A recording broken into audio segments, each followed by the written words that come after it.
जोहार। आप देख रहे हैं मेरा खास कार्यक्रम चुनावी जंक्शन।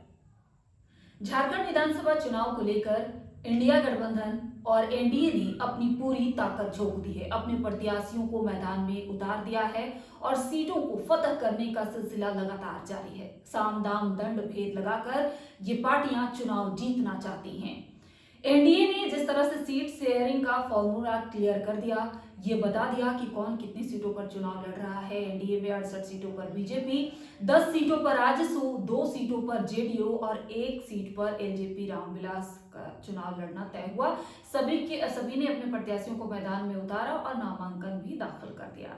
लेकिन इंडिया गठबंधन में जो सीट शेयरिंग का फॉर्मूला तय किया गया, अब वो बिखराव की स्थिति में है। जिस तरह से 29 तारीख लास्ट डेट है नॉमिनेशन फाइल करने का दूसरे चरण का, ऐसे में जो सीट शेयरिंग का फॉर्मूला इनके बीच तय हुआ था उससे में अब दरार पड़ता हुआ नजर आ रहा है। क्योंकि जिस तरह से जेएमएम और कांग्रेस ने यह तय किया था कि ये 70 सीटों पर चुनाव लड़ेंगी और वहीं राजद को 6 सीटें और माले को 11 सीटों में एडजस्ट किया जाएगा, यानी कि राजद और माले को 11 सीटों में एडजस्ट किया जाएगा।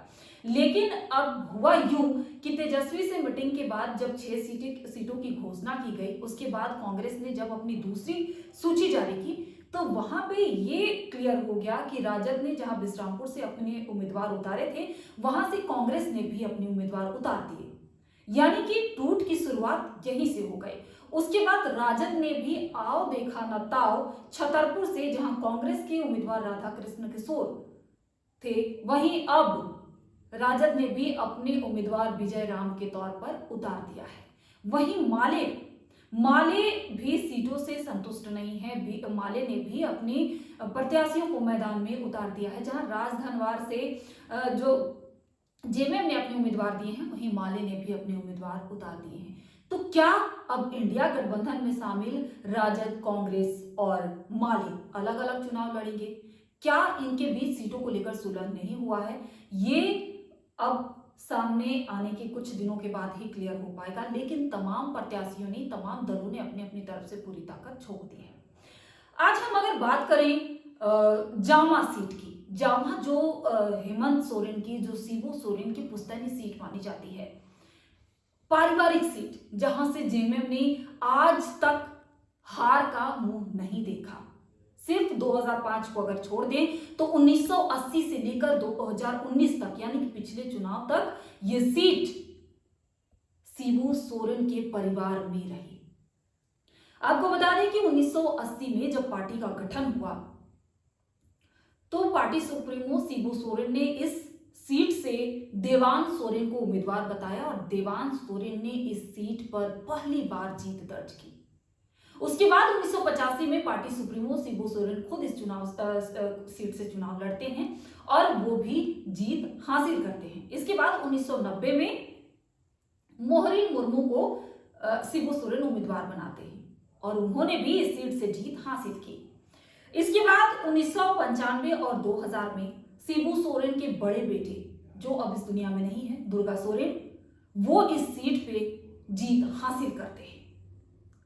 लेकिन 2005 में यह सीट जेएमएम हार जाता है, वो भी अपने ही नेता के कारण। क्योंकि सुनील सोरेन जो जेएमएम में शामिल थे, 2005 में पार्टी छोड़कर भाजपा ज्वाइन करते हैं और भाजपा के टिकट से जामा में प्रत्याशी बनाए जाते हैं, जामा से चुनाव लड़ते हैं और पहली बार 2005 में दुर्गा सोरेन का जो रथ है, यानी कि जेएमएम के जो विजयी रथ था, उसको रोक देते हैं और बीजेपी यहां 2005 में जीत हासिल करती है।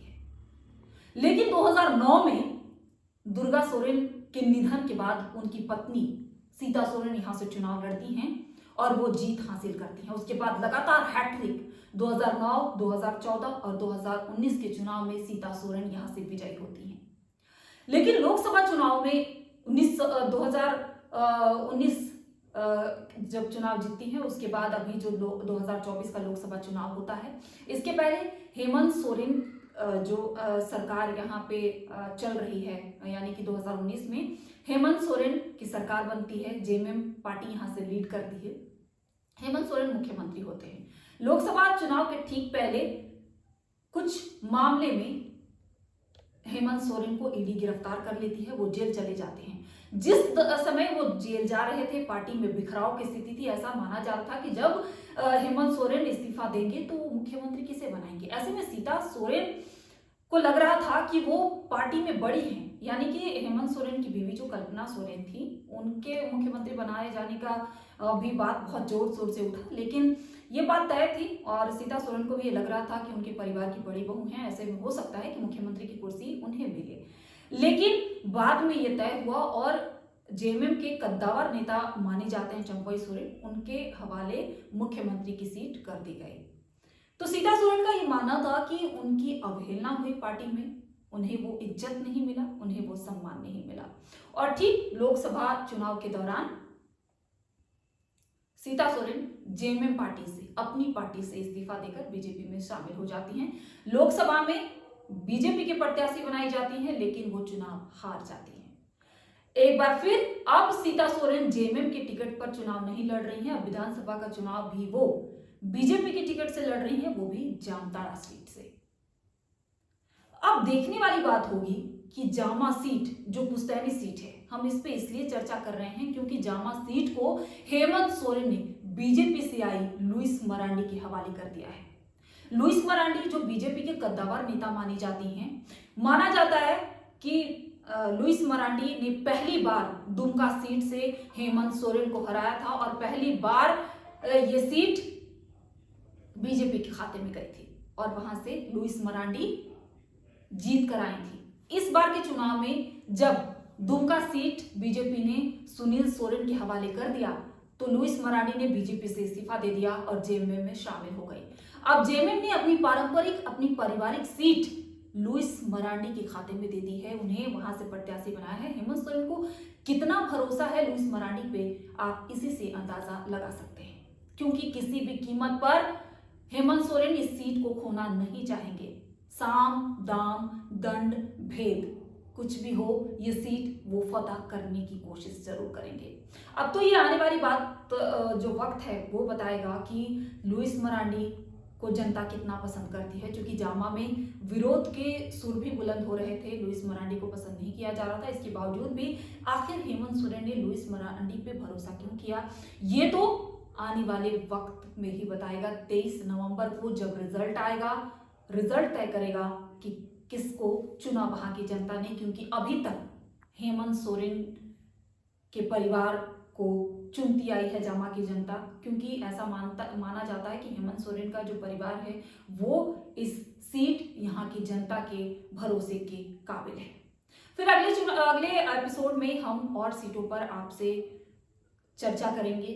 फिलहाल आपको मेरा ये वीडियो और इसमें जामा सीट को लेकर जो मैंने आपसे बातें कही हैं वो आपको कैसे लगी, कमेंट में जरूर बताइएगा।